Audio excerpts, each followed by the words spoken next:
Ladies and gentlemen, welcome back to the Battle Arena. We are about to jump in for our second game of the day here. It's Echo Fox versus TSM. Let's waste no time. Go ahead, take a look at the starting rosters. On the blue side, we got Echo Fox. They're rocking solo in the top lane. Debuting on the LCS stage here this week is going to be Panda, taking the place of Rush, Fenix at mid, Apollo bottom, Hakuho support, and Coach Song. And selecting the red side for this game, their opponents today are going to be TSM. In the top lane, Broken Blade. In the jungle, Akaadian. Mid laner, Bjergsen. Bot and support going to be Zven and Smoothie with Coach 6. Now, last week, despite the absurd streak behind it, Rush went 0-2 for the first time, and Echo Fox has subbed in their Academy jungler as a result. Yep, Panda is going to be in for Rush. You know, Rush really had been struggling. The analyst that's talking about him as perhaps the lowest tier jungler in the league. And Panda going to have a big opportunity here if he can perform with Echo Fox to maybe permanently take over that starting spot. And we also have to say that they could have a very strong jungle duo with Fenix if he is performing, because Fenix individually has been great for Echo Fox. I think particularly the Zoe, even the Corki game last week, he was looking really, really strong.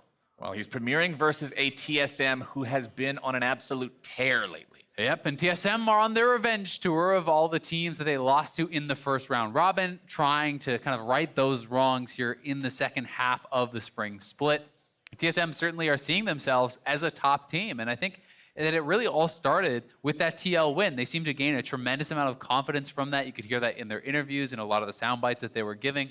And this team really feels like it is now coming into their own. And I mean, how could you not get a big boost of confidence from being the only team that took down Team Liquid in that first round robin? TSM definitely looked like they found their footing. And yeah, there's been a couple goofy moments. We saw Broken Blade become Broken Blades, buying 2 Ghost Blades for some reason. But at the end of the day, they still won that game, and they still looked good doing it. Exactly. You had to flex on them somehow. But this is a team that's starting to look very scary. Yeah, it really is. I think that, you know, it's been a while. It's funny to say, you know, TSM certainly historically has always been one of the top teams in North America, but last year was very much a down year, the worst year that TSM has had in an organization and in all of their LCS splits. So for them to be getting back to form, I think is very exciting for the TSM fans, and they're ready to have this team be back in the playoffs and back competing for that championship after having 10 straight splits where they made it and then not once last year. Yeah. And for me, it's especially exciting because coming into this split, you know, like we talked about a little bit at the beginning of last game, people were looking at 100 Thieves like, oh, is this going to be the team that challenges Team Liquid because Liquid's the super team and yada, yada, yada. And then 100 Thieves comes in and they flop. And now it's like, okay, well, who's it going to be who steps up and challenges Team Liquid? And like, oh, FlyQuest is looking good, but I don't know if they're good enough to deal with Liquid. And Liquid debuts the season by beating Cloud9 very swiftly, very effectively. And now you've got TSM stepping up to say, no, it's not a one-horse show. Yeah, exactly. Cloud9, TSM, as well as TL are all really kind of standing at that top, the top 3 teams. Certainly a lot of debate among who would actually win amongst those teams if they were to play now. TSM definitely feeling like they're the strongest team. Have said so in interviews. Zazel came out and said, hey, if scrims are any indicator, we're better than TL. We can beat them. So a lot of these teams certainly have a tremendous amount of confidence. And then you're looking across. Yeah, me too. You're looking across at Echo Fox, and they're a team who's certainly trying to build back up, who is looking to get some more wins together after an 0-2 week last week. They had gone 1-1 all their other weeks, and they really do need to start picking up some wins and climbing up the standings here if they are looking to stay in this playoff race. And I think what they're doing today is fantastic, quite honestly. Bringing in Panda. Rush has been a clear weak link on the Echo Fox roster so far. We've made a couple jokes about the smites, and even the team himself, even Rush himself, titling his streams about something about missing smites or something about that, and that's just not acceptable in terms of performance. Like, yeah, it's acceptable to joke about it. It's funny. It's a way to deal with it. But at the end of the day, if your 50-50s are always 90-10s, that's a significant disadvantage for you compared to every other team in the league, and he just hasn't been performing. I think this is a great way to maybe look to try to fix that. Yeah, and I mean, a lot of fans are very disappointed because they think back to when Rush was in the league last. They think to his MVP-style performances. I mean, it felt like he was just smurfing in the league last time he was here. Yeah. He was having incredible pop-off games on Lee Sin extremely consistently. A lot of these aggressive champions, he really was a standout player on. And I have trouble thinking of really a single game in the 10 games that he has played this split where he has really had a standout performance. Even last week on Sunday, where that 0-2 week finally did come in for Rush, he was massively ahead in the early game on Jarvan, and it was kind of, this battle where their opponents had a big lead in the mid lane. It was Froggen with a big advantage on Victor and him with a big advantage on Jarvan, and we weren't able to see Rush get anything from that. And even in the final moments of that game where they had scaled up and they had this double marksman comp where it looked like, hey, Echo Fox might come back.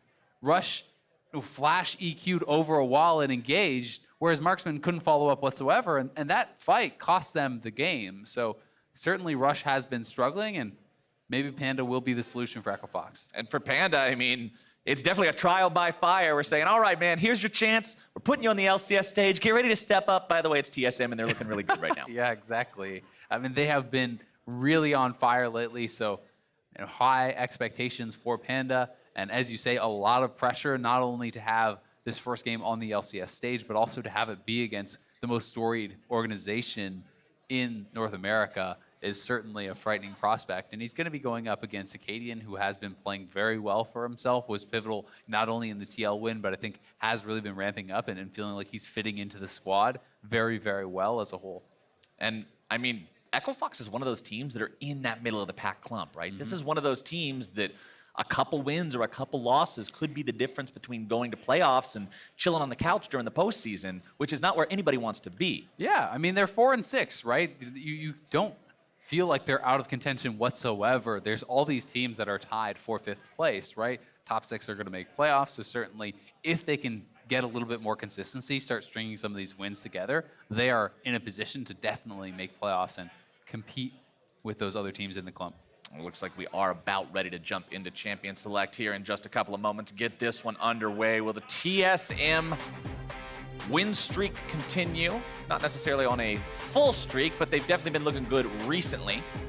Or will Echo Fox be able to get things going here? Let's see how they decide to go about it. It's Irelia banned away by Echo Fox to start things off.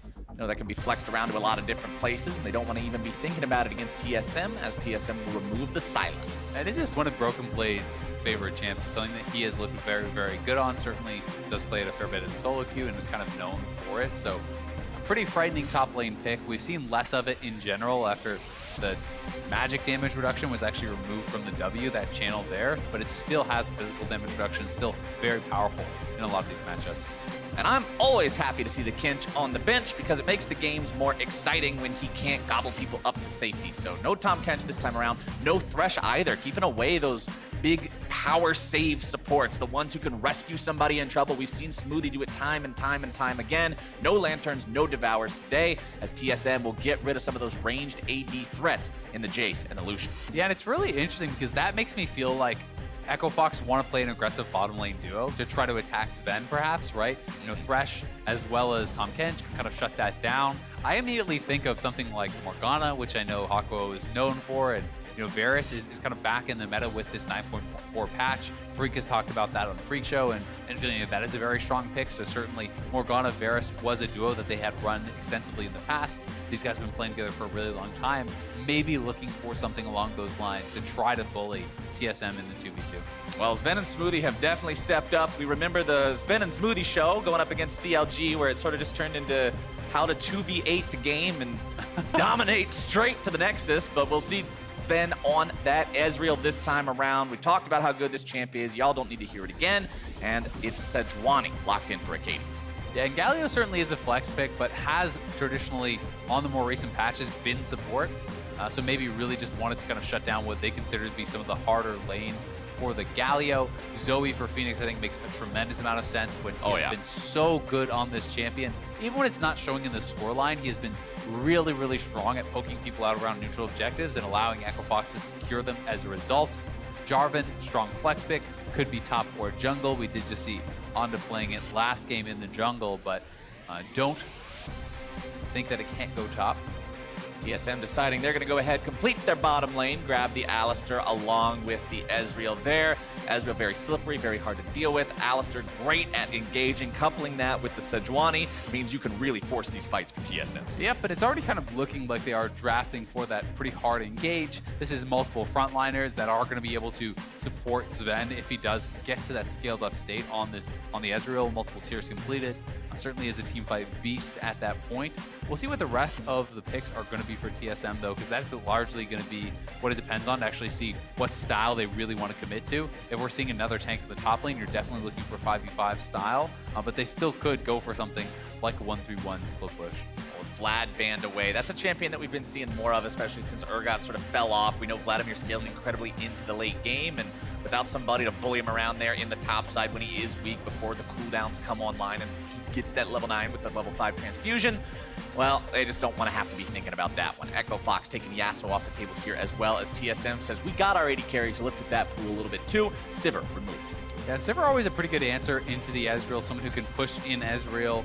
Also, the spell shield is going to be very easy to get spell shield on some of these abilities coming out of Ezreal and kind of keep you full on mana, as well as reducing a lot of the combo damage there. You only really have to block the W or the Q to stop most of that damage coming through.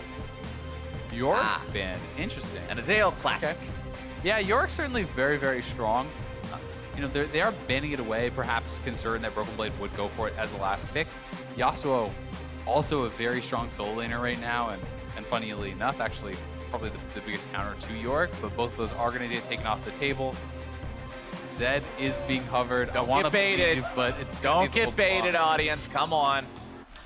It got buffed this patch. I know, but my heart's been broken too many times by a Zed hover to see some goofy, not as fun stuff locked in instead. They will lock in the LeBlanc, so at least it's still an assassin, but yeah, Bjergsen going to be having the ability here to try to play pretty aggressively into Fenix. We saw how well he was laning against Jensen, how strong he really has been lately. And it's going to be Tristana, so much more of a teamfight style being drafted here. It's going to be very likely Galio support. I'm assuming Jarvan, you know, top or jungle. We'll see the last pick selected here, but this is very much a scaling style. If Ezreal is going to be playing that scaling game, Tristana is certainly someone who can match that. Does get extremely powerful in the later stages of the game, obviously getting more range every time you level up with your passive. And Kennen, okay. Kennen blind is pretty good into most matchups in the top lane. Generally, the things that you kind of be most scared of are some of the range matchups that could be used to match, but Jace is off the table, Vladimir is off the table. Not sure if they would want to go for something like along the lines of a Victor, or if they're just going to be willing to take a bit of a losing matchup, but you have the Kennen, you could be looking for a bit of a winning lane top lane, somewhat of a split push threat that can be backed up here by the Jarvan and the Galio, kind of answering those side lanes. And you also have very strong engage with the Jarvan diving in, the Galio following that up, and it is going to be a range champion matching top Ryze, certainly someone who can go toe-to-toe with this Kennen. And I really like the way you already mentioned it a little bit. Yeah, the Galio synergizing with both the Jarvan or the Kennen, they can get in there, start things off. Galio follows it up with a heroic entrance and just wreaks some teamfight havoc. I'm expecting that Kennen to be traded. I mean, we used to see Kennen support sometimes with Kalista because that was kind of a way in for the Kennen. Little purple bowling ball. Yeah, but I'm not convinced about the Kennen support, but it's not getting traded, so maybe they are. Okay, They're there just goes, memeing. last second, so. Don't get baited, Ezreal. Yeah. This is Dead Part 2. Something to talk about. But Galio Tristana certainly is quite a weak lane. That is going to be a bit of a vulnerability for them. I do think that TSM in general have very strong lanes, so that's going to put even more pressure on Panda to try to get in and disrupt some of this. Tristana is a pick that has to scale. Galio has very little lane presence. You could just try to play that lane to just shove, you know, do kind of the reckless style build where you get early attack speed and you just push in your opponents. But you're seeing Bjergsen here with LeBlanc as an answer to the Zoe. The Ryze, I think, is a preferential matchup over the Kennen in the top lane as well. So certainly TSM with some very strong lanes across the board. And they have been one of the few teams in the LCS this year that has had a powerful early game. So we'll see if they can really exploit that. And when you look at the picks, look at the carries for TSM. You've got a LeBlanc and you've got an Ezreal. And for Jarvan, who honestly has a pretty telegraphed engage with the EQ combo, you see the flag come down and then you see him charge at you. If those escape mechanisms are up, you're never getting off a good gank against either one of those targets. Yeah, it's definitely true. It can be very, very difficult to be able to pull that off. And as the coach has not left the stage, I imagine we have something going on. All right, quick update. It's gonna feel like y'all are having a lot of deja vu, just to let you know. Someone didn't swap? No, it's not somebody didn't swap. This time we've got some sort of a fiasco with the rune page. So Solo's runes apparently did not lock in the correct way. Okay. So we're going back into the time machine. And we're going back about 5 minutes, and we're going to remake Champion Select. It's going to be same band, same picks, except this time Solo will have the right runes, I hope. Yeah. And we'll get back into Champion Select ASAP. But for now, it's time to abandon the game.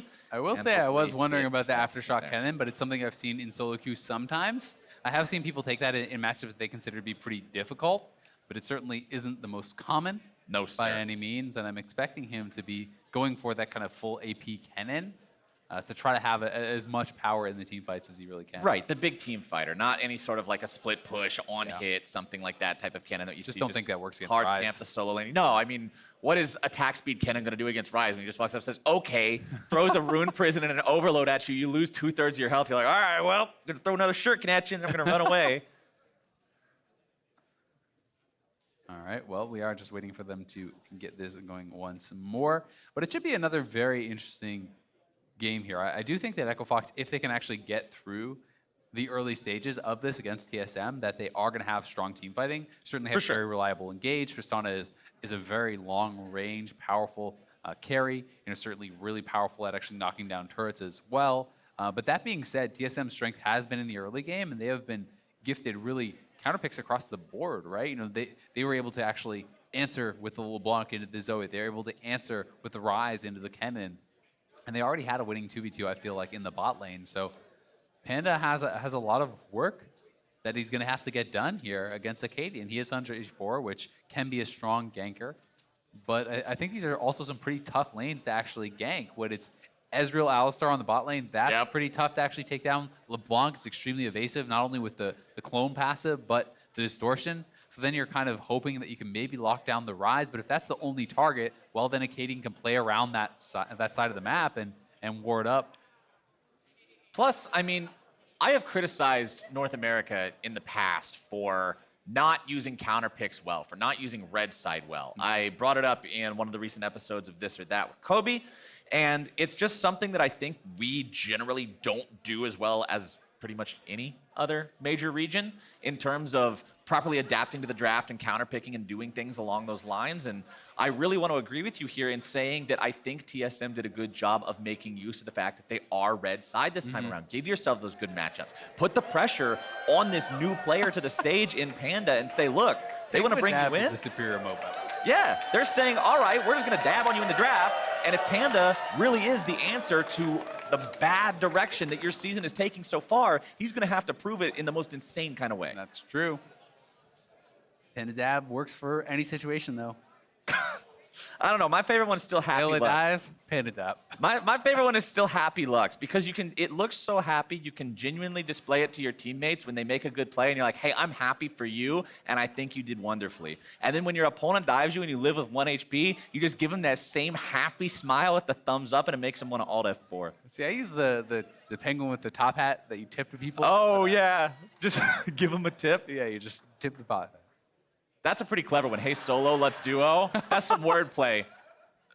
I like that. True. I like that. Yeah. That's the good stuff. That's what I like to see. Creativity in the crowd. You're killing it today, audience. Got some good signs. Once again, quick reminder, we are remaking things. Same bands, same picks, same draft, except Solo's got a couple runes he has to change up, get rid of that Aftershock on the Kennen. I know it's fun to meme on Aftershock right now, but not everybody's taking it. Yeah, definitely. Just a lot of people taking it. Likely to be something along the lines of Phase Rush. I would assume a lot of people really do like that on the Kennen. So we'll see if that is going to be the option.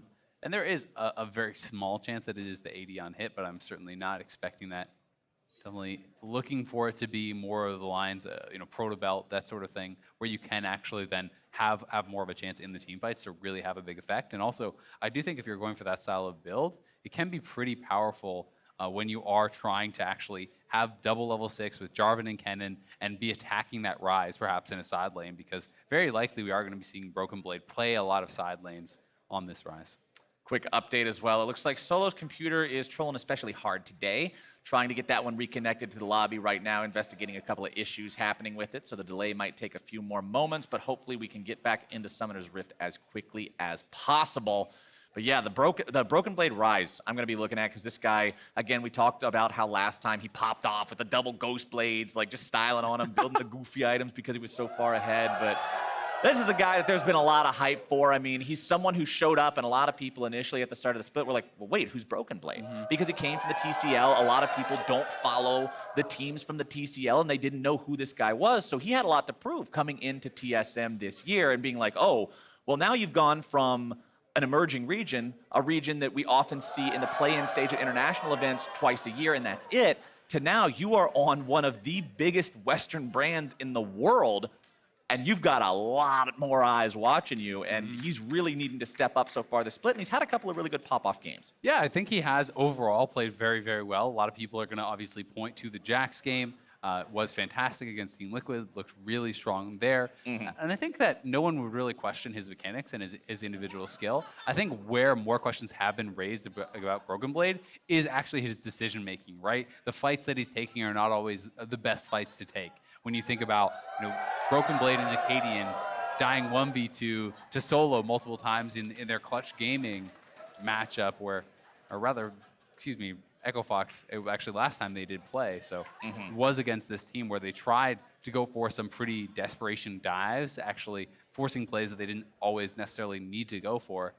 So we'll see if Broken Blade can kind of clean that up, because he is a very strong player, and as he kind of matures on this team, I think they're going to get even stronger. Right, still a really young dude, still really new to, again, playing on stages of this size, and it's always fun to track how well players do in those situations where you're now given the opportunity to really shine. And that's one reason why I was looking forward, especially this split, to seeing what Akaadian did on TSM as well, because I always saw him as this player who had some serious heaven or hell performances. He had some games where he looked like, wow, this guy is 1v9, and the other time it was like, okay, he's making this game 6v4 for the other way. But I really always wanted to see what would Akaadian look like if he was on one of those teams that was at the top of the standings, because before this point, he was always on more of like the mid to low tier teams. And now that he's on TSM, as you said at the introduction to this match, he's been really meshing well with this team and becoming an integral and core part of how they find their wins. Yeah, exactly. It's a lot easier to look good when you are surrounded by these winning lanes, by such talented players, right? So this was such a big opportunity for Akaadian to really be able to show what he's got, show that he can succeed when being put alongside these other incredible players. So I think he's been making the most of it so far. And you talked a little bit about kind of the ups and downs of his career. Certainly that was highlighted in the drive that was put out on him a year or two ago back on Echo Fox. And when he had come into the scene, he was known as this big carry player. He was popping off on all the carry junglers and Rengar and, Lee Sin and Rengar and Graves and Lee Sin and all this stuff, yeah. He was just smashing with that, but it stopped working for him. And he had kind of talked about the transformation that he had to go through, where he realized that it's not always about just playing for your own individual advantage. It's about playing for what is going to be best for your teammates, what is going to be best for the team, whether that's a tank or a carry or whatever. And I think he has built himself up into a much more flexible player. And that's what I like seeing, too, when you look at players that have sort of evolved through the ecosystem from the challenger ladder into the amateur scene, into the pro scene, is you do have to make a lot of adjustments to be successful in a competitive environment compared to a more casual, solo queue, single player based one. I think especially as a jungler. I think that is probably one of the biggest changes, if not the biggest change. I can't do it. I would argue jungle. I got to mute all. Yeah, I mean, I've played with you enough to know that. Yeah, we played just last night. You're not going to be ganking my lane flowers. You asked for ganks 15 times. That's true. Hey, I walked up there that one time where you already killed the guy, and then I said you're welcome. That's true. You did do that. Can confirm. So that's what I'm really looking forward to Panda here as well. Is, I mean, this is a guy who, going through Academy, he's played some good Academy games this past weekend, but let's see what he can do here now. You're on the LCS stage. You've been given the chance to prove yourself. This is the whole goal of Academy. When Academy was redone, the entire purpose of the restructuring of Academy as a league compared to what the Challenger Series was the whole goal of Challenger Series was win. Win, get into the promotion tournament, promote into the LCS, and that's how you get your chance to play at the professional level. Academy is now improve. Your goal is to be on one of these teams that's already partnered with one of the greater teams, and then if you show enough individual improvement, if you can prove that you can make those adaptations and make those changes to become LCS material, you'll get your shot. Well, lock and load, Panda, here you go. Yeah, and I think it's been pretty cool to actually see that more clear path to pro. Also, I'd include Scouting Grounds in the mix there, right? Some of these players have actually come through Scouting Grounds, been found there. You get from there, which, that comes from solo queue, into Scouting Grounds, into Academy, into eventually LCS. So definitely exciting to see the path that some of these players have taken. But we are finally going back in the game. It took a minute, but we are there. Last time around, the second time was the charm, and here we go once more. On to Summoner's Rift for the second game of the day. Echo Fox versus TSM. 2 games apart in the standings. And as the players rush off onto the Rift, let's check in with Amelie for a sideline report. Thanks, guys. I just wanted to talk to you a little bit about Panda because he is a player that I am very excited to see play. You talked about path to pro and starting an academy, but actually in 2018, he was playing for UCSD's collegiate team and has played in a bunch more amateur tournaments since then. So I think he has a lot of promise, as he also appeared in last year's Scouting Grounds. So I'm very excited to see what we can see from him today. Back to you guys. Collegiate, Scouting Grounds, going through Academy, now making his LCS debut. The man is checking all the boxes so far. Running the gauntlet. It's cool to see. And it is exciting, I think.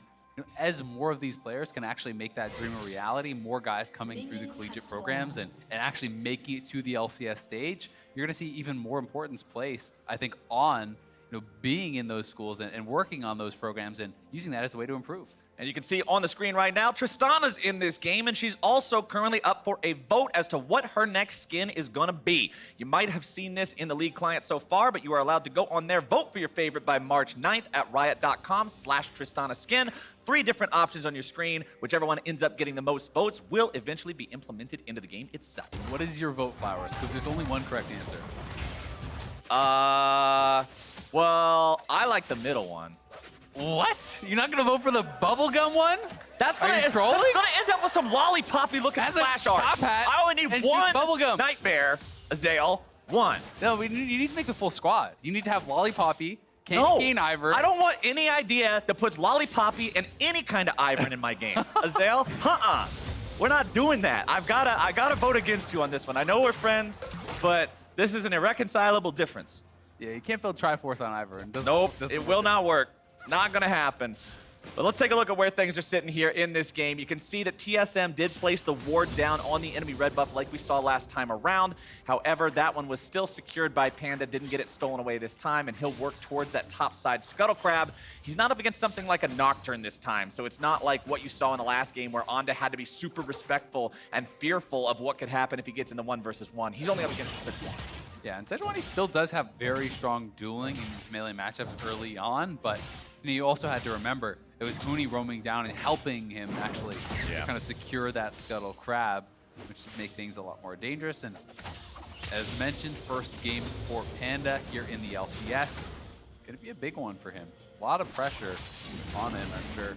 Coming through those collegiate programs, a lot of your friends are gonna be all watching this game. Oh, of course. More added pressure knowing that all those guys are gonna be cheering you on. Moving towards his blue buff, clearing everything out. Already got both ready to go. As you can see, Akaadian sort of just going for the full clear throughout his jungle, starting on that bottom side, working all the way towards the top, making sure that both of these junglers get their farm on, scale up to level 6. We know they both have incredible playmaking ultimates, and once those come online, that's when I really expect to start seeing them get involved here in the lanes. Top side right now, it's Solo who's just lost priority over the lane for the moment. He'll fall back to the turret, keep on farming up. Broken Blade will shove him out, starting with the mana crystal on the Ryze, so he has that extra mana pool to work with before he has to make the first back. Guarantees he'll get the tier on that shop. As bottom side, it's 2v2. Zven and Smoothie looking to make it happen yet again as the Galio tries to get himself away. Hakuho! That was real cheeky from Zven, almost finding the damage to finish Apollo off. Yeah, that was so close, and that is that bot lane 2v2 advantage. Almost getting him down. They are going to have priority, but that is summoner advantage at least to the side of Echo Fox because Hakuho will have both of his available. And if Apollo is able to lifesteal this back up, we could see things turn around with a gank because now it actually is a possibility to take down Zven. He has no cleanse or flash. If Jarvan comes and you flash taunt this guy, you could definitely get it done. This is very nicely done from Smoothie. Actually setting the trample up earlier to be able to get that stun down even faster, flashing forward for the additional auto. Not quite able to take him down, and then hits the Q, but not enough damage there for Zven to secure the kill.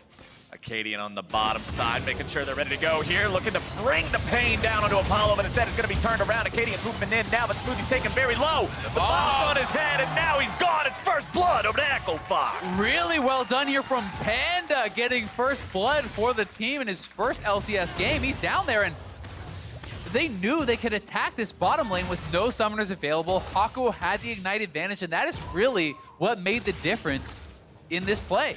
Good call there from Echo Fox. Team coordination popping off, showing, hey, make this play, get down here. This is where we can really make something happen. They do it, and it works, and Bjergsen will now try to find a little bit of damage onto Fenix, stop the back, dodging the sleepy trouble bubble. And TSM was very clearly aware that this was going to happen. Akaadian was in place to actually answer this gank, but the summoner disadvantage was enough to make the difference here. And Akaadian, here he is. You can see that Apollo was very low, but he jumps out, gets a lot of space. The Ignite and the fully stacked explosive charge there onto Smoothie does knock him down, and then the fact that he can retreat back to this turret means they just simply walk out. Panda survives. Really well played here in the early levels so far for Echo Fox, and you can even see the soul lanes have not been an issue just yet, despite the fact that the Broken Blade has had more pressure. It isn't even in farm on the top side. Bjergsen has not really been able to establish any big lead in the mid lane either, so things going well for Echo Fox. Yep, farm even in the solo lanes. Bottom side, you can see a lead there for Apollo, who was able to buy the BF sword in the first back. Very important breakpoint there from most AD carries. Ezreal, obviously the exception to that rule, but Zven has plenty of farm waiting for him here. He's not actually down 20 CS. It'll be more like 10 after he gets done farming up the entirety of this wave. But still, when you have a winning 2v2, and Tristana is this kind of hyper-scaling champion, you certainly don't want to be behind at all. You want to be bullying this guy.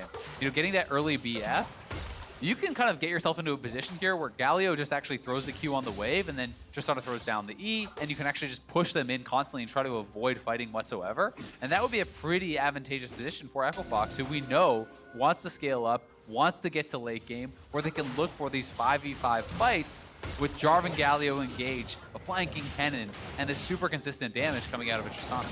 Yeah, that super consistent damage, of course, will be made better by the fact that the crit items have been changed around. Tristana was always one of those champions that came to mind, sort of like Caitlyn when you thought of the 3-item power spike, where she likes to chill for a while, her laning phase will be fine, but it's really all about getting that Infinity Edge, and then your next 2 crit items. Once all 3 are online, that's when you become that serious team fight threat. And pretty rare sight to actually see them give over that blue buff to the Tristana. And that looked very intentional. This was not an accident, I don't believe. So they're trying to get Apollo going even more, putting more gold, more experience onto this guy, and trying to make sure that he's having a good time in lane. Unlucky cannon miss coming out there from solo. We've all seen him happen sometimes before. As Panda moves into the Drake pit, sweeping it out, making sure nobody is there. First Ocean, 8 minutes into the game, is a very powerful laning tool for your team. Bjergsen moving down into the river, but TSM knows they don't have the bodies in position. Akaadian is not there. The True Shot Barrage comes through, but it won't do enough damage, and that is Drake secured by Echo Fox. Yeah, Akaadian has been spending a lot of his time up on the top side and not able to get any kills or really any pressure onto solo just yet. Meanwhile, Panda gets the strongest laning dragon in the game by far for the team. So when you talk about TSM having these laning advantages, having these solo advantages, that is going to help to eliminate that even more. Red Fox have got to be feeling great about the early stages of this game. Akaadian trying to start up the blue buff of Panda, but now Panda recognizes he's here. Broken Blade nearby, first on the rotation. Echo Fox could look to make the 2v2 go off. They're going to find Broken Blade and burst him down, looking to break him even further. The Realm Warp comes out. Can Broken Blade get out? Yes, he can. TSM disengaging. Very close to bursting him down, but not quite able to do it. Akaadian coming in, peeling just barely enough to keep Broken Blade alive as Panda and Solo look to team up at that post-level 6 mark. As I was talking about, such a strong point in the game, and that is really when you can start to attack that Ryze. So we'll look to see if they're going to go right back to it.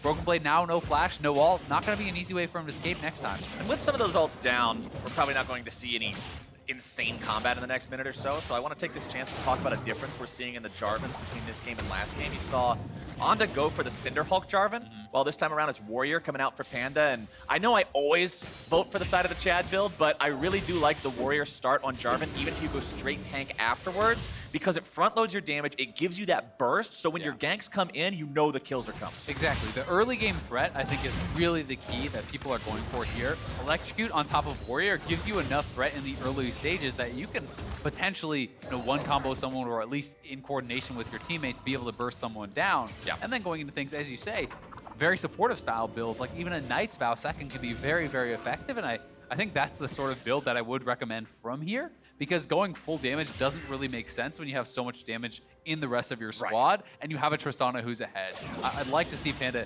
go for the supportive style builds after the Warrior and try to make sure Apollo stays safe. Absolutely. You can go for the Warrior. If you get super far ahead, if you're 6-kill Jarvan, sure, build a Black Cleaver, build yourself a Sterix Gauge, just get some crazy shit to add more damage onto that. But if you're going to be supporting, if the game is very even, make sure you just grab those things that are going to allow you to front line. Because once Solo swoops in from behind, once Hakuho brings down the heroic entrance, your team is going to have follow-up. You're going to have damage and burst and AoE, and all you got to do is make sure you don't drop too fast. You've also got to remember how hard it is for a Jarvan to actually be able to get on top of someone in full DPS build against Alistar and Sejuani and all these guys who can disrupt you. So, Akaadian back up to the top side, clearly wanting to spend a lot of time up here protecting Broken Blade and trying to get a side lane advantage. This is the way that they're supposed to win this game, right? You're supposed to be getting this Ryze to be winning in that 1v1 and split pushing it out. So Akaadian's trying to advance that, but Panda is sniffing this out. There he comes. Oh, Panda making his way up, but it's also going to be the Galio making his way into the fight. Hakuho with a rotation means it's Echo Fox with domination, and TSM is out of there. A double kill over to Panda. Panda is everywhere. This guy's having an absolute pop-off game. In his first stage game on the LCS, him and Hakuho reading TSM like a book, being up there at the exact right time, Akaadian whiffing on the ultimate. No chance to win out in that 2v3 for them. No, sir. Very well done from Echo Fox, looking like a well-oiled machine here. That's always one of the most tilting things. If you're the jungler or the top laner and you're expecting to be in a 2v2 in the top lane, and then all of a sudden, support? What are you doing here? That's the power of the Galio, right? Getting up here in solo, they know that there is no flash available for Broken Blade. Solo able to actually dodge out on the Sejuani ultimate, and then Hakuho comes in, taunts him up, and they just get a second kill. And why does Panda have the damage to stand there and smack that Ryze around by himself with nobody helping? Warrior. There you go, that added power in the early game. Alongside that Election, getting a lot of work done, and he's now on his Merc Threads. He has a stopwatch. Going to be a lot of playmaking available with that. You can see a number of stopwatches now available on the Echo Fox squad, and they're looking to extend this lead. This is a very impressive game plan so far. Ooh, Phoenix, nicely done, bringing in the Paddle Star with the Enchanted Auto. That's the second blue buff in a row they've taken away. So they're kind of doing the TSM to TSM. This is always what they were known for, is Bjergsen gets a lane advantage, the jungler groups up with him, and they steal away your blue constantly, and that's how they shut down your mid. This game, it's Bjergsen being held down. He had the answering pick to the Zoe. He is down in farm. The blue buff has been denied from him twice in a row, and that is a frustrating situation to be in. Tristana with the Infinity Edge already completed.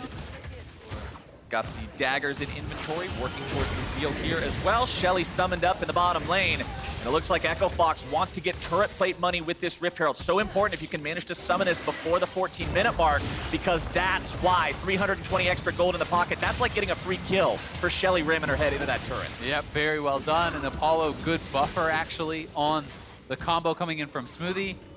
And with the Akaadian going back to base, this is just another Ocean Dragon going the way of Echo Fox, meaning that Ezreal poke, that LeBlanc poke, doesn't mean much when you have double Ocean. You just stand back for a little bit, heal it right back up.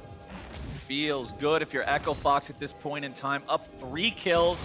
You got yourself the Shelly. You got yourself both Drakes. And Bjergsen have to head back. Yeah. It's double Ocean, and all your blue buffs are getting taken away for Bjergsen. He's not having a fun time here. It's not really, a solo advantage. It's been more about how the team has played around them. And Echo Fox is looking like a well-oiled machine. I'm honestly so impressed with how Panda has been fitting in so far in this game. Yes, it is just 14 minutes into a game, but he has impressed me more in this game than I feel like Rush has the entire season. Absolutely. There's no way I would not agree with that statement. 5 turrets taken, or 5 turret plates taken. Words are hard. On the side of Echo Fox, 800 gold in the pocket thanks to that one. TSM struggling to really answer right now. And Panda may have been the answer all along. Ezreal, this man is looking good so far. As we're going to look at the Echo Fox items coming in, you've got Proto Belt done now on your Kennen. You got Ludens on your Zoe. Already mentioned the Infinity Edge on the Trist. And these are all pretty big ticket items that do a lot once you get in these fights. Across the board, you've got your Iceborne Gauntlet for Ezreal, the Ludens on the LeBlanc. You're still stacking up that Archangel, trying to get it into the Seraph's Embrace for Broken Blade. And he needs to come online so we can start that split push. It definitely does. And, it's been really interesting because traditionally, it almost always seems to be junglers in North America when it is that young talent coming up. That seems to be the role with the most of it by far. Certainly Akaadian busting onto the scene, having incredible performances right off the bat. Yep. Dardoch, Mike Young, Contracts, Labber, a lot of these guys. Medios in the past, like when he first showed up at Cloud9. But a lot of these guys have kind of broken onto the scene and had incredible performances right off the bat. And it's very interesting to see how much jungle talent there has been in the region. And Panda looking to kind of add his name to that list. Off to a very good start, but certainly has to be able to continually perform in the rest of this game, and we're going to see if they're going to be able to even close this one out. Right, that's what I'm looking at. Last game, we saw probably the most shockingly blunt example of how to not close the game. And this time, I want to see if Echo Fox can manage to make it happen in the way that Clutch did not. Take the advantages you have, push them forward, choke out vision, take objectives, snowball the lead, and at least at the moment, that seems to be what we're getting here as the top side gets pushed down by Apollo and Hakuho. I'll just go ahead and let that one bleed out with the bomb, and that's 2 turrets to 0. Yeah, so far so good. I mean, they're the ones actually being very proactive. They've gotten all the neutral objectives. They've knocked down multiple turrets. They have an incredible scaling composition. Their 5v5 is going to be very, very powerful. So certainly everything looking good so far, but it was not this stage of the game that Clutch was really struggling in, as you point to last game. That was really the post 20-minute mark when they were never able to actually start the Baron, never able to really close out that game. And we'll see if Echo Fox, who is looking great in these early stages, can continue to look great in the mid game and the late game. 16.5 minutes into the game, rapid fire cannon completed onto Apollo's Tristana. That is 2 out of 3. Once we get the next one, then we're talking about team fighting here for Echo Fox. And remember what I said, this team, 2 games apart from TSM in the standings. Echo Fox wins this, them and TSM are just 1 single game result away from being dead even. Yeah, and Echo Fox moves 1 game up on the rest of the club, right? They would take sole possession of 5th place, I do believe. They'd be tied in wins with FlyQuest, but 1 additional loss. So certainly, their playoff hopes are very much alive here, and they're off to an incredible start. This is a very, very strong early showing from Echo Fox. All right, Ezreal, I'm gonna do a quick math question. I count 3 stopwatches on the side of Echo Fox, and I count 0 stopwatches on the side of TSM. Now tell me, which team is going to have an absolutely immaculate stopwatch advantage? Nice shot, Zven. Stopwatch can't get you the blue buff, though. Nope.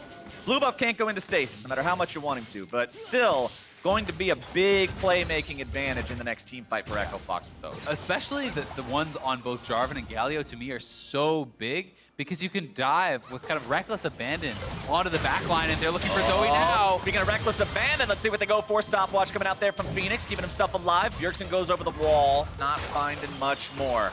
Well, there you go. There's one. Yeah, there's one, and that was a good attempt because they knew the cleanse was down from Fenix. They had forced that earlier, so Akaadian comes back.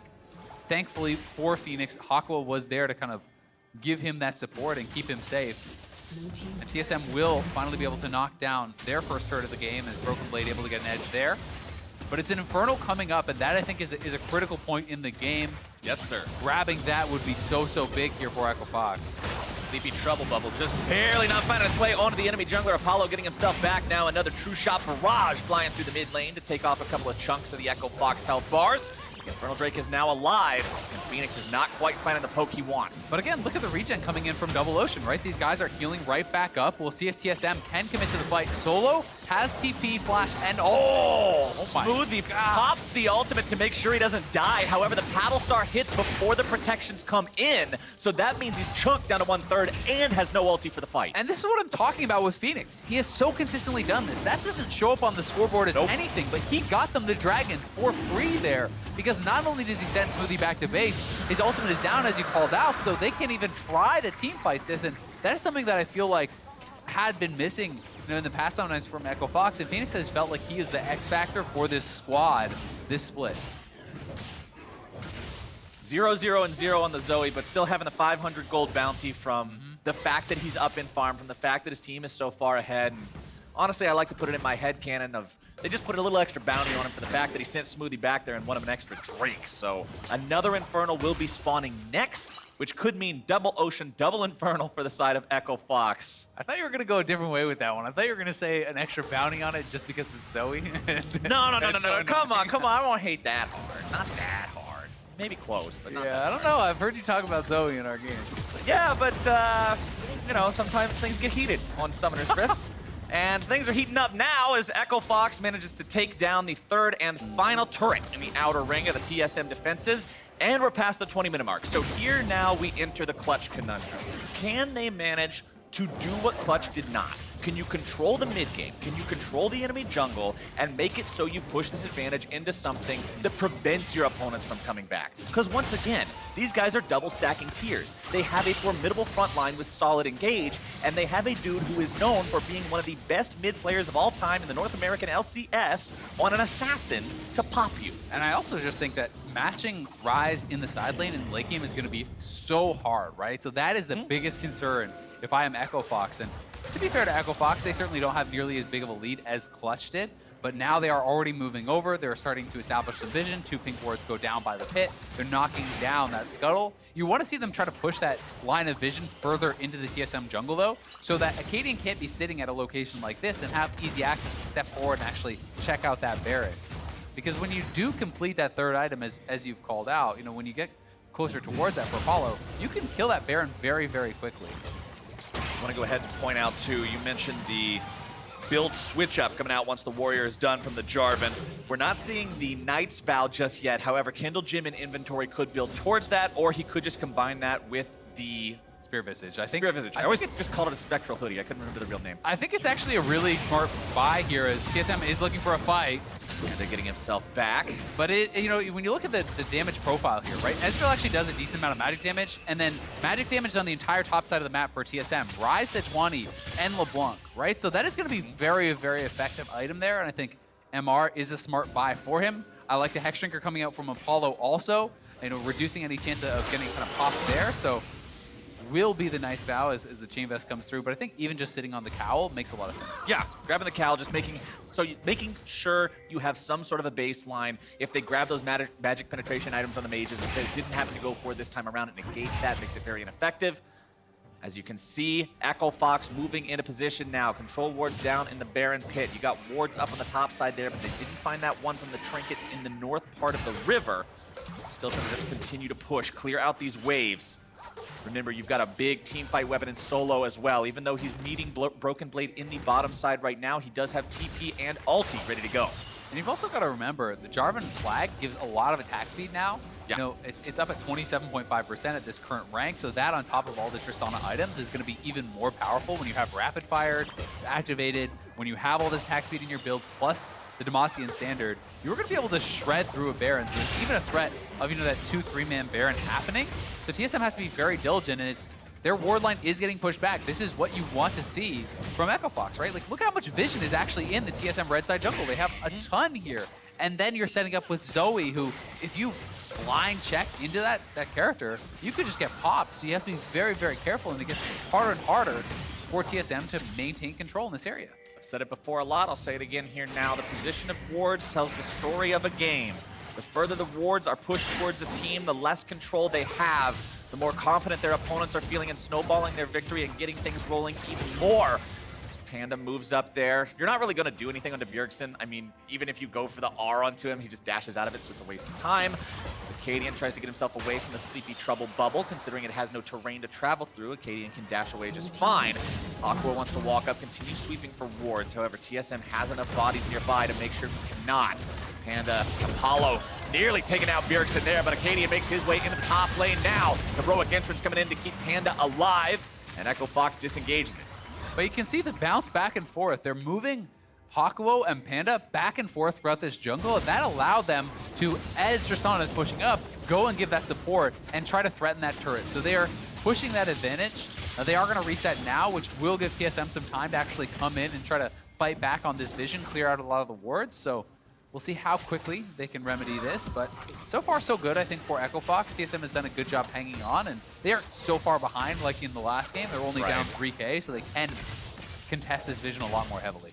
But with Infernal Drake number 2 alive and ready, it's Echo Fox deciding, all right, yield control over the Baron zone for now. We're going to deal with this instead. Bucket of Chicken gets flinged down into there. Not going to find a whole lot of anything, but it will aggro the Drake and bring it right out to Apollo's waiting arms. With Panda nearby, that's an easy secure over to the side of Echo Fox. And even though the lead is only 3,000. 2 Infernals on an AP Kennen, a Zoe, and a Tristana is a scary prospect, my friend. Yeah, it really, really is. They've got to be very, very careful about this, but TSM do take the Scuttle away, which is going to give them some more time of safety kind of in that Baron area, and will be chased out. But now, I mean, just even having the Scuttle, having reestablished vision in their own jungle will take some time for Echo Fox to clear back out. There is always the chance of trying a sneaky Baron where you get vision in the jungle, and even though Scuttle's up, you pop Tristana over the wall and you flag and drag in, and these sorts of things can be used to try to sneak a Baron, but it is harder to obviously pull off. Akaadian spending a lot of time hanging around this top half of the jungle here too, always trying to just scout ahead, take out some of those control wards. Very, very hard to pop a Sejuani as well, especially now that he's got the Gargoyle Stone Plate. He can get the bonus health. He's got Aftershock. He's got his normal passive. This is not the guy you want to be putting the shots into unless you absolutely can't avoid it. Still clearing out some wards there. Control ward down. Panda and Fenix know he's there. Know he can come over the wall. Bjergsen still capable of backing him up. Second item, Void Staff on Bjergsen to get through some of the magic resistance coming out from multiple members of the side of Echo Fox. Banshee's Veil, the Cowl, as well as the Hex Shrinker coming through, some Merc Treads, right? So there is, I think, a pretty smart buy there from Bjergsen. And Broken Blade quietly in the side lane, though. He's up 40 CS now. He is building up an advantage himself, likely working towards a Void Staff of his own. And Ryze is going to be a problem. There will come a time where Solo cannot, effectively answer in the side lane anymore. And if they wait too long. And this is what you were talking about, though, Ezreal. This is the over-the-wall sneaky Baron steal. And Akaadian wants to mess with this, but Fenix is just acting really cheeky, saying, hey, I'm Zoe, I'm going to throw stuff at you through the wall. This is what I normally do. Don't worry about Baron. I mean, the Scuttle basically is kind of baiting them almost a little bit. Actually, the Scuttle is even down, so they had no vision whatsoever, and they are But now it's time to go. The TPs are both going to be channeled. It'll be Solo in position first. He's coming in with the slicing Maelstrom, looking to keep everybody away, but into the team they go! And it's stolen away by Akaadian! TSM finds the kill onto Solo, and now can they find anything else here in the fight? Broken Blade in the back line, looking for multiple people. Not quite going to find it just yet. Gets disengaged. Hakuho gets himself out, but Echo Fox are behind enemy lines. And remember, with no Baron, you don't have an enchanted recall. TSM decides they don't want to pursue this any further. They already got 1 kill for nothing, and they stole the Baron. That is Akaadian coming up huge. Absolutely massive there from Akaadian, and for Echo Fox, different junglers, same result. They lose the Baron there. Heartbreaking is it was a smart play. It felt like they had made the right moves here. They were on the Baron. It's very, very low. They go out to try to peel out Akaadian. Let's watch the smite. Smite it a bit early there, down to 278 health when the smite came out from Akaadian, and that is a tough pill to swallow for Panda. There's not really any higher pressure situation for a jungler to be in. No. And in your first game on stage, that is a tough ask to hit that smite. And unfortunately, Panda not able to make it happen for the team. And now TSM, 1-3-1 activated. You have Broken Blade who has that advantage. Now he's got the Baron buff. Now you have the double tier, close to kind of coming in here for Zven. And they are getting to this stronger point, but still, I do think Echo Fox are okay if they do not bleed out more, if they do not lose anything major with this Baron buff. They still have an extremely powerful 5v5. They still can win this game. Keep your eyes on that yellow number in the top right part of your screen, ladies and gentlemen, because if that gets too big, Echo Fox is going to be in some serious trouble. They're only down a couple hundred gold, but I want to see what TSM's able to do with this pressure, able to do with this control. Realm Warp placed down. Nice move from Broken Blade there, trying to get himself away. Apollo looking to chase after, finding plenty of damage. Tristana very fed, jumps right back in. Shut down. Credit over to Apollo. And that is finally the punish they're looking for. But meanwhile, TSM says everybody's bottom lane. Party in the top side. If they send 5 bot, they may lose 2 or more turrets off this. Bjergsen is going to get mid lane. Tier 2, they got the top tier 2. They should be back in time to defend their inhibitor tower, but still, TSM is okay with that. It's not critical damage coming through for them, so both teams probably all right with the trade. But maybe a bit of an overcommitment there for Echo Fox. I'm not sure that they needed everyone to be down there. Maybe Fenix could have been mid lane alongside Hakuho and trying to delay at least Bjergsen and keep one more tower alive. When you have any tier 2s or tier 1s left standing and your opponents have Baron and you overcommit anywhere, those turrets just become free real estate. We got and two wait, rapid fires. Stop! Not again. No! Just quit doing this. If you already have the item in your inventory, don't buy another one. Oh, no. Probably meant to be a Shiv there, maybe a Hurricane, either way. A bit of an oopsie from Apollo, and that does hurt. You know, that is some efficiency. I'll make the same joke I made last time. He got 2 hands, he needs 2 guns. Yeah, I'll give you a 4. All right, I'll take it. That's 3 more than I deserve. Anyway, Echo Fox, you still technically have 3 items on your Tristana, so I'll give you 2.5. Okay, the point where the Tristana is very strong is still there. Okay, all right, he swapped it out. He recognized the mistake there. He got himself the static Shiv, so you are at 3.5, well, technically 4.5 item Tristana, because you have the Berserker's Greaves there as well.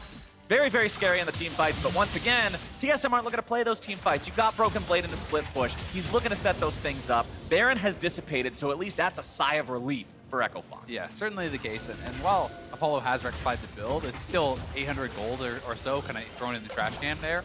So that does hurt you a little bit. You know, that could be working towards the QSS, or that could be working towards an additional item, which may make a difference later. But he is still at a very, very strong point. They have the Knight's Vow for him.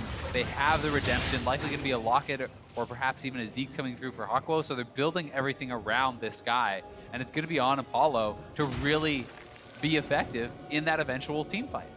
31 minutes into the game means both tier items are fully equipped, evolved, and just ready for battle on the side of TSM there for Zven. Having both of those means Ezreal is scary as all hell.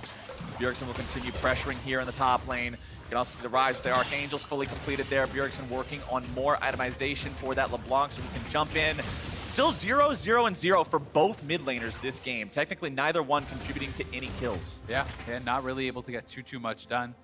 You know, Fenix has been able to at least get some pressure for them. You know, with the assistance of the rest of his team, taking away multiple buffs early on, did help to get them all those dragons. So that has kind of been the difference that he has made. And Solo looking for Broken Blade one more time. Gets himself out. Banshee's Veil making sure he doesn't get stunned up to cancel the Realm Warp. But I want to bring up something that we haven't touched on yet. I mean, we've mentioned the Drakes, 3 Ocean, 2 Infernal for the side of Echo Fox, but we're at the point in time where the next Drake is Elder. And Echo Fox, if they happen to take possession of that, will be absolutely frightening. TSM's Elder is sort of just like, okay, I guess it's there, sure.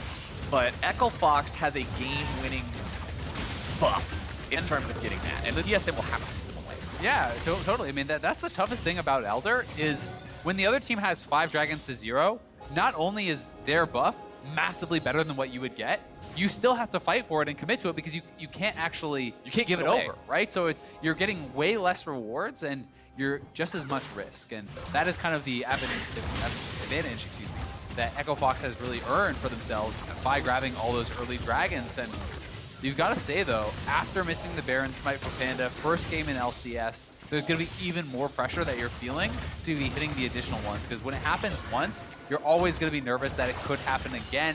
Now Baron is on the map. Elder is coming up. So much pressure on the junglers to nail these smites. So much pressure on the TSM, or excuse me, on the Echo Fox bottom lane from TSM as well, as Broken Blade will just never leave Solo alone. Pressuring to the tier 3 now. Auto attacks flying into the turret. Kennen's not exactly a wave clear monster. It's going to take him a while to clear these away, and honestly, Broken Blade will just destroy this turret. 100 to 0 with 1 wave. Easy money for the side of TSM, and Echo Fox is trying to force down the Baron. They say, look, we have to make something happen. We can't just let this bottom lane split push continue. Baron down to half HP. Akaadian coming in, seeing if he can make it happen a second time. Broken Blade still on the inhibitor. Echo Fox backing themselves away. Redemption coming down. Baron going back up. And Echo Fox from Solo, now trying though. to re-engage. It's Solo coming around from behind, looking to make the slicing maelstrom happen, only finding it down onto Smoothie. That's not the guy you can initiate on. Broken Blade is ending the game. TSM just has to stop backs, and Broken Blade will win. He's got the minion wave already there. He's got Bjergsen behind him, and TSM once again demonstrate what a team who has a history of being at the top of the standings can do. What a team who is coordinated can make sure happens. Echo Fox may yet be able to cancel this now. Taunt coming through. Broken Blade not going to get himself away. Trying to get a couple more auto attacks. Not quite going to find it just yet. And it seems I spoke too soon. Echo Fox will hold the line. They hold the line, but just barely. Solo and Panda both go down. TSM is looking like they're going over to the Baron. And if you cannot answer Broken Blade at all with your towers, how can you answer him without it? This is becoming such a problem for them. Echo Fox was not willing to commit to the 50-50 on the Baron. with all the poke that was available for TSM to actually come in and try to disrupt that. So Broken Blade just stays bot. Solo TP's in for the fight and tries to make something happen, but he's only able to even hit Smoothie with his ultimate, so everything falling apart there for Echo Fox. Just no real answer for them to this Ryze. Let's take another look at the team fight here and how Echo Fox tried to make it sing. Yeah, so Echo Fox has pulled off the Baron. They decide, okay, we're going to turn for the fight. It looks like it could be a very good TP, but it's a great headbutt out from Smoothie, denying the ultimate completely, and then Kennen's not really going to be able to get much done. Everyone's trying to bail out of this fight. You can see Redemption even stopping that, and it's TSM back onto the Baron. This looks like it's going to be theirs, but Echo Fox are going to try to trade perhaps for the Elder, but they're not even going for that. Not. That's... It feels like decision paralysis here from Echo Fox. They're just not sure what to do. They're so worried, okay, well, could they backdoor us? Do we have to be in there? Is there a ward in our base? Where's TSM? They're not sure what the answer is. And so they're going to give up the Baron. They're not going to get the Elder, which means likely TSM will get the Elder here as well, because TSM is going to be out on the map, and that is something that even Zven could just solo down solely. Yeah, for anybody who's not aware, Elder Drake is incredibly easy to solo because he doesn't have the damage debuff that Baron does, so any reasonably fed champion can take that one down on their own, and I'd especially say double tier Ezreal with Blade of the Ruined King can make short work of it. 6 items now for Zven on this Ezreal. Same can be said over for the side of Apollo. Could still evolve that Hex Drinker up into a Maul, but it's Solo who's in some trouble up against Broken Blade, who tries to get himself away now. Echo Fox sends everybody to the top lane to try to punish that Ryze, but it just will not do it, and that means TSM takes free Elder. Yep, they just cannot deal with this split push whatsoever. 5 men chasing Broken Blade. He didn't even have summoners, and he just walks away. Yeah, you hate to see it happen like that, but Bjergsen wants to get himself away. Nice, Sleepy Trouble Bubble, take a nap, buddy. Fenix goes on a killing spree. Echo Fox manages to at least grab themselves one, but they still got to deal with the fact that TSM has that Elder and Baron for quite a while. Yeah, and that is going to be a frightening prospect for them. The split push is just completely tearing them apart. TSM knows they probably just can't ever win in team fights unless they have a massive advantage, so they're just completely avoiding it. Bjergsen 0-2-0, Broken Blade 0-3-0. These are the guys that are winning the game, right? Yeah. Broken Blade is just running it down a side lane, refusing to group because Solo can't answer a Ryze in the 1v1. There's very little the Kennen can do, especially I think the Banshee's Veil was such a smart investment because that has stopped the potential of stuns coming through that much earlier. It's allowing him to buy that time with his Realm Warp to actually escape a lot of these attacks over on him. It just kind of gets worse in the side lane, but we do have Tristana fully online, right? This is 5 items in the Hex Drinker. The Maw, yes, you can build up that, but it's not really much of a difference there. So Tristana very, very strong. Death Cap is done on Phoenix. If they could ever get the fight, they could win it, but TSM doesn't want to give it to them. TSM not willing to 5v5 against that Tristana, and I totally agree with the decision. Elder Drake and Baron both alive for about another 60 seconds. TSM want to try to fight with these buffs up if they can. They know the Nexus is vulnerable. Akaadian gets himself back. Fenix finding a little bit of damage down onto that one. Echo Fox will have to force this fight before TSM get too close to the Nexus, because if they allow TSM too much ground, they just walk up, last hit the thing, and in the game. Yeah, so you always have to be worried about that back door, really. Especially these AP characters deal so much damage now to these turrets, to these inhibitors. They gotta be really, really careful. In goes Fox. Broken Blade gonna be caught out here at first. Solo looking to find the chain CC, bring him down. Apollo's on a killing spree, and that's a 1-for-0 over to the side of Echo Fox. Inhibitor respawn 2, which means no back door, and they'll stem the tide.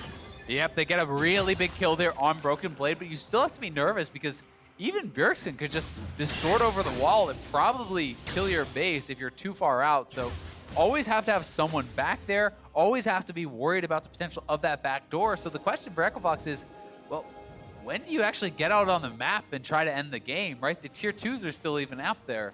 It almost feels like at this point, they're just kind of committing to, okay, well, this is the Alamo. We stay here and we defend until maybe you get an ace, and then you try to march down mid lane and just end the game at 50 minutes. Ultimate Turtle. Yeah. That's pretty much what it becomes, because otherwise, leaving your base is so scary. Bjergsen, as you said, would probably like 6-shot the inhibitor, then just walk up and start destroying the Nexus in a very similar manner, and you can't afford to make those kind of risks. Apollo finally completing that Maw of Malmortius there for Tristana. True 6 items now on this AD carry. Very scary to deal with in the 5v5. You can see the damage dealing heavily outpacing the tanking here. When you look at the itemization on Panda, he's got a little, it's like a half a garage sale, I guess. They're not all basic items. It's like a garage sale in a bougie neighborhood.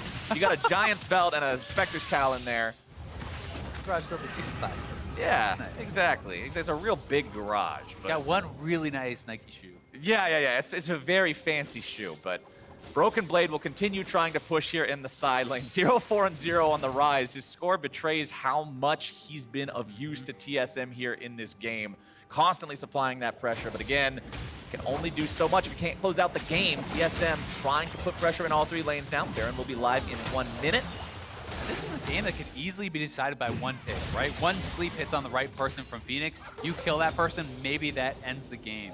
One misstep in a situation like this is very, very tense because Echo Fox are not being given the option to team fight. And if you are that split pusher for Broken Blade, he can't afford to ever get caught. If he gets taken down, if he gets burst out, Echo Fox might be able to just march down mid. Apollo machine gunning all these minions down, trying to get rid of them as fast as possible. Sleepy Trouble Bubble goes through the wall, but won't find anybody. Fenix just fishing wildly at this point, seeing if maybe one of them gets lucky and finds someone. Yeah, I think it's worth it, right? You just Absolutely. keep shooting them out. You don't have vision in those areas. If you ever connect and you get a kill off that, that is so, so big, and there's very little cost to try to take that chance. You can see that Bjergsen and Akaadian trying to keep this area pretty clear of vision. Akaadian sweeping a lot of this out. He wants Bjergsen to be able to push aggressively and threaten that tower. Echo Fox's base is just in shambles. Baron's coming back up. That is certainly going to be TSM's next focus. But again, how does Echo Fox actually get over there and contest it when they cannot answer Broken Blade in the 1v1? And you can see a question mark ping coming out from TSM on top of their forwardmost ward in the mid lane. They're saying, look, if Echo Fox goes for this, throw Broken Blade and Bjergsen onto that ward, throw the other 3 guys into the pit, and make them buy time. Because all we need is 10 seconds. Yep, exactly. Especially if you can get both of them in there, as you're saying. The Ryze ults into the base, or you both TP into the base, that can be pretty frightening. And it is Bjergsen just chilling on the side lane. He's waiting for an opportunity to see if he can actually go and commit to that push. And now he is stepping up. Kennen is trying to answer here, and you can see Broken Blade backing off as the Jarvan and Tristana go missing. He just has to do this kind of push and pull, right? Back and forth, back and forth. Every time someone is missing, you back up. Every time you see them, you push forward. And TSM really recognizes the fact that they are not cut out for a team fight. They saw bottom when they had the Elder Drake. They didn't win in a 5v5. Their top laner got blown up and they all had to run away, so they're saying this is our win condition. We must play around the split push. We must play around the back door and utilize this Ryze and this LeBlanc. And they just have to wait. It's a lot of just subtle movements as Broken Blade goes after the Elder Drake, but Echo Fox comes down to stop. And now the push and pull is not only back and forth between Baron and the lanes, it's Baron and the lanes and the Elder Drake. And Echo Fox has to go somewhere and find something. They'll move one of the Elder Drake. They got everybody down in the pit, looking to make this one happen. Panda needs to secure it. You can't afford to lose this here again. It will be secured by the side of Echo Fox. That is a 5 Drake Elder. Very good smite there. They do secure it. You know, no real contest coming from TSM. I'm honestly surprised that TSM even walked over because I don't think they ever really wanted to take the 5v5. Yeah. That seemed like an opportunity where they could have maybe been trying to rush the Baron or push elsewhere on the map. Well, Echo Fox is saying Baron is now a possibility for us potentially because we have the 5 Drake Elder, but bottom side it's Broken Blade and Bjergsen. They want to do a Realm Warp play. Well, they could actually be thinking, you know, if Tristana goes in here, if Ryze shows, they could think, okay, we have a 2v1, go immediately in, and then Bjergsen is shadowing Broken Blade, trying to preempt any potential 2v1 collapse. And that is a 2v2 that they could win, so that is very, very scary scenario. Plus, if Solo shows himself at all, you'll easily get taken down by these 2 mages. I feel like the next time a champion dies, it just decides the game. I mean, it could be right here, right? If you get Realm Warped on, if you get caught out, could just be dead, but it's a very scary proposition because TSM knows, likewise, if you engage on him and there's 3 members behind him, you lose the game. 1 minute left on Elder Dragon. Echo Fox trying to use this one and push up if they can. Flag over the wall to make sure there's no chickens in that pit, but rather no Smoothie in that pit either. Hakuho leading the charge there, got the taunt up just in case anybody tries to jump in on him. Apollo needs 2 more shots onto the tier 2 to take it down, gets it. And look at the pings coming up from TSM. Both their soul laners running straight for the inhibitor. They're going to look to try to end here. It's going to be up to the rest of the TSM squad to delay. TSM trying to stop the back. You can see everybody from Echo Fox detecting that something is up. TP will be completed. It's Solo coming back to the base, wanting to stop this one. Realm Warp comes in. Broken Blade and Bjergsen make their way onto the inhibitor, but Echo Fox is there in time. They say, get the hell out. And now it's TSM's chance where they could go over to the Baron if they want. They have their AD over there. Zven is in the area. The jungler's there too. But they're not feeling confident enough to actually start it up. This is just such a game of kind of guerrilla warfare here. TSM trying to avoid the fights, trying to sneak around and find these openings. You can see 2, 3, 4, 5 now members of Echo Fox heading down to the bot lane. They're looking for Bjergsen and Broken Blade. They can catch him. This could be the game. Solo wants to go, looking to make it happen. Panda comes over the wall with the EQ combo. Doesn't want to go in too early, recognizes the damage isn't there yet. You can't make any kind of a move without your Tristana, your Zoe. Baron is now the call for Akaadian and Zven. Zven does so much damage on the Ezreal, but it's not going to be enough fast enough, and they get themselves away. And you have to also note there's now a ward by the inhibitor there that is available for Broken Blade, so he can TP to that. I believe Bjergsen was able to drop that last time they were down there, but again, Bjergsen down on the bot side, he's spotted out, so they're going to have to recall. They've got to get down here and answer once again. And look, they even put a ward from the side of TSM in the fountain of Echo Fox to see when anybody is getting back. It was just popped. But this is the absolute all-in here from TSM on this strategy, trying to make this split push work. And Solo, just the man who constantly has the headache of dealing with it. Yeah, I mean, we're 46 minutes in. Such a push and pull here between these two teams. Such clear opposite win conditions, right? Echo Fox wanting the 5v5, wanting a group, and they're going for Solo! Broken Blade with the flash into the CC. It's coming down. The heroic entrance coming in. The Stasis buys enough time to keep the Kennen alive, but it's TSM onto the Baron. TP gonna be used now from Broken Blade, and TSM decides this is how they're gonna do it. There were multiple members of Echo Fox in the bottom lane, which means now TSM can grab the Baron here. Sleepy Trouble Bubble coming out, finding its way onto Bjergsen. Baron secured, Paddlestar not finding its way down onto Zven, who was the one caught out by that Trouble Bubble. Bjergsen still hanging out in the bottom lane, trying to provide that split push pressure. Gets himself away with a Baron-empowered recall. But now Echo Fox, Ezreal, once again, has to deal with a Baroned up TSM. Yep, I honestly don't think the game plan has changed too much for Echo Fox, though, because they can never leave their base anyway. It feels like TSM so hard committed to this split push, but Broken Blade does blow the TP to actually get over to the Baron to help them secure that. The next Elder will be huge. Remember, the second Elder is massively amplified over the first. So and it lasts like 5 minutes. Lasts way longer. It does way more damage.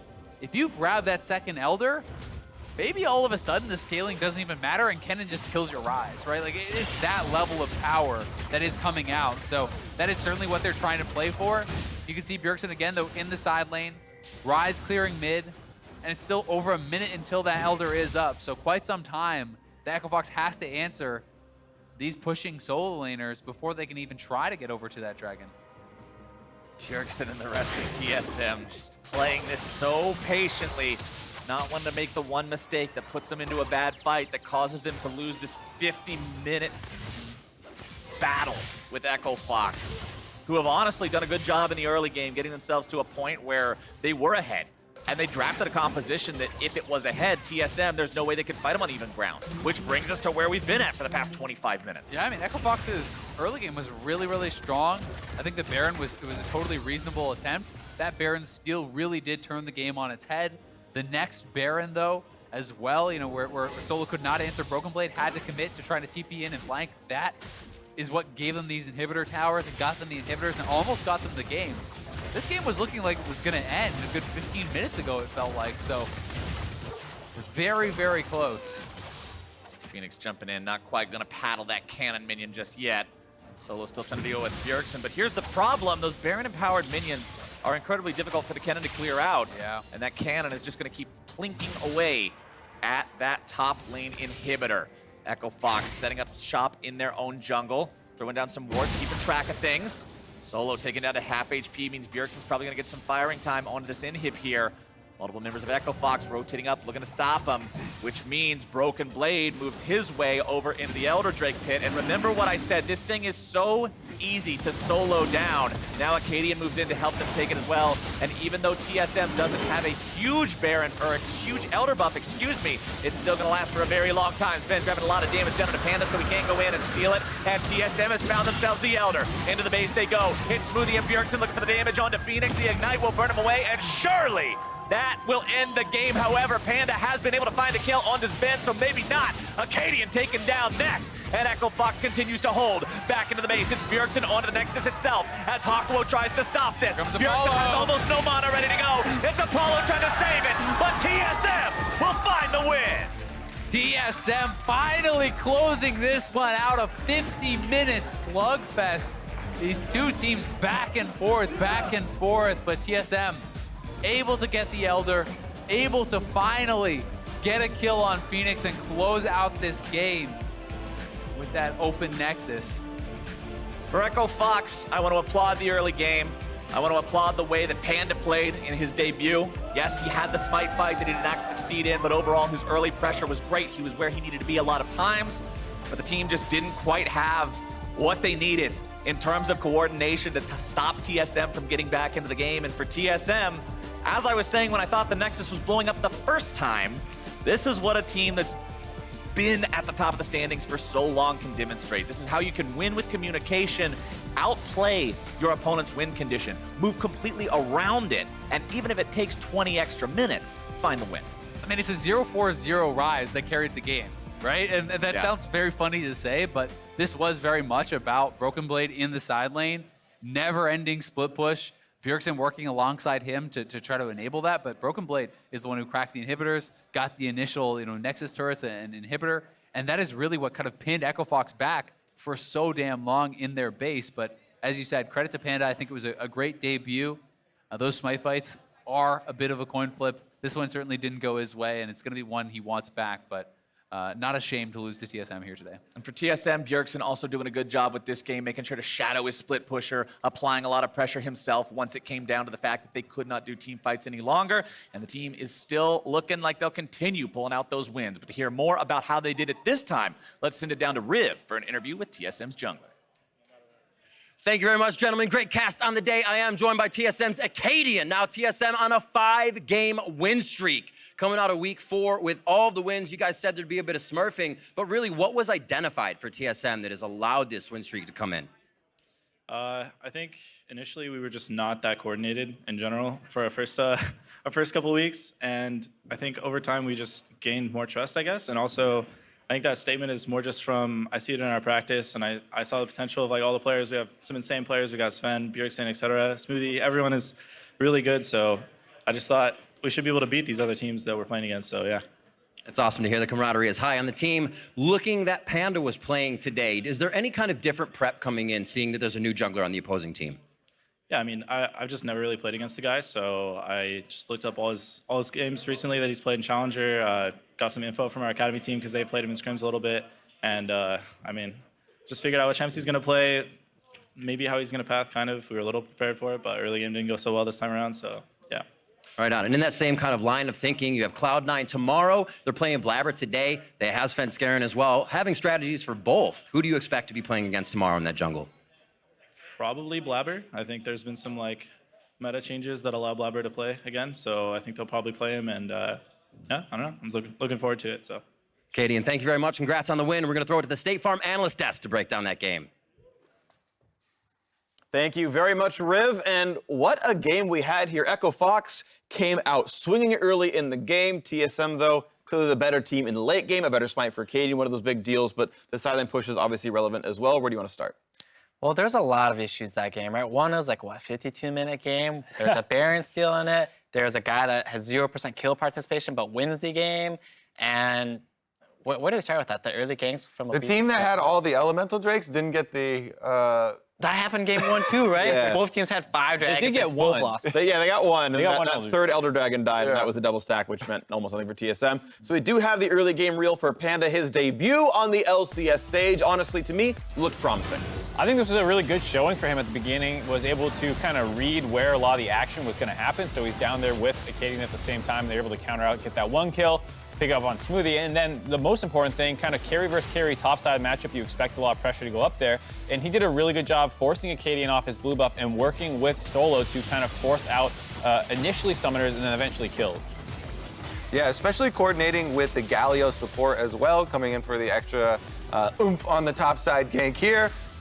This is the second time where they roam at the same time. Akaadian was in the bush, and it was going to be a counter gank, but they were able to finish him off there. And as you said, the double kill and control for topside was very big for the early game. Yeah, and even that one, that was actually nice for Hakuho, because of course that's not a global ult. He's got to be close enough to that lane, so he was already shadowing a little bit. That 3v2 obviously went well. So yeah, the reads were good for Echo Fox, right? They had done their prep, they knew where to fight. That was solid. But we got into the mid game, we got into the late game, we got beyond the late game. We got TSM side laning with this Ryze, who was winning the 1v1. He couldn't be handled in the 1v1. So desperation for Echo Fox, they tried to do a 5v4 at the Baron, and they get nothing really for it. Right, and I think there was a really big blunder here. If you look at the minimap and look at where Bjergsen is going, I don't believe he actually wants to go into the base here. If he just stays near where the fight is happening, it puts a lot more pressure into what people can and can't do. So one, he's able to stop the Zoe back had he wanted, and or two, he could fight with Akaadian onto the Tristana, because Broken Blade doesn't need help ending the game, he just needs time. Give him another extra 4 or 5 seconds, he'll end the game on himself. And I think it's a pretty big blunder here from Bjergsen personally, for running to base and trying to end and being a hero instead of just stopping the backs. Stop the ports, stop the gates. Yeah. It was definitely a super winnable position from there, and it's all because, you know, as much as we were hyping Panda up, he did have that mistake at Baron where Akaadian was able to smite steal it away. I think the rest of the team could have done a little bit more to help him. Apollo had his buster shot and like was kind of hovering around the back wall, but then kited away from where they saw Akaadian. They had vision on him, and instead of prioritizing the buster shot, he prioritized his own health pool, and the steal came through. Yeah, I mean, those are super intense situations. As I said on the cast as well, for your first LCS game, that's a really big one. But yeah, that definitely does hurt. So at this point in the game, even though there was that steal, par for the course, Echo Fox junglers apparently, I want your sort of game one verdict. Which jungler do you like more so far? The games we've seen of Rush, or now that you've seen Panda this one time, who's looking better? Give me the quick jump in. Panda. I'm gonna say Rush because it seemed like Fox lost their head this game. Like they had a huge lead, and then once they lost the Baron, they had no idea what to do anymore. Granted, their base was like in shambles, but I feel like with Rush, he kind of tells the team on what to do. Granted, whether it's right or wrong, I don't know. Other times it hasn't been, but you know, I feel like he understands how to play the game better than Panda does. Yeah, I mean, it was kind of tough for me because a lot of the good things, especially in the early game, were due to other people playing around Panda, and so it was working well. You can say the coordination probably, you know, with support and stuff like that, and there were some mistakes from the TSM side that enabled it, but it definitely wasn't those big rush moments that we have come to focus on where, you know, he's running off 1v5 away from the rest of the team, and some of the ones I think that Mark stuck on more. I mean, I don't think that they were a great late game team anyways when Rush was in there. They lost a number of those kind of games, and they felt like they were a much more early game focused team actually. And this time they did a good job getting a lead. I think some of those mistakes were going to happen anyways. Like your Kennen starts losing the 1v1 versus Ryze no matter what you do. And the fact that you lost that Baron, which wasn't really Panda's fault, I don't think Rush shot calls the Kennen into winning the side lane versus Ryze or anything like that. Yeah, and of course the Kennen was blinded. Ryze was the last pick of the draft. You got to blind something, and hey, Broken Blade got the counter pick. Here's our final pick of this one, and again, it's a side lane disparity here. Ryze eventually finds the Flash Rune Prison, and then they blow 2 ults, but they're going to eventually just take over the control of the game because they can start going for the Baron. The TPs come up top as well. Yeah, the thing for me that was super good about that one was how crisp the call was not to overcommit. Because a lot of times you'll see people super overcommitted there, but it seemed like they had the plan, they were thinking the same thing, and they were able to pull it off. Right, and here, you just need more vision in your red side force because you know what TSM is trying to do. They have one goal, and that's to have Ryze try and end the game. So all you really need to do from the Echo Fox side is create a window where you get a lot of pinks and vision down there, push them out, and then finish the Baron before they have time to push the wave in.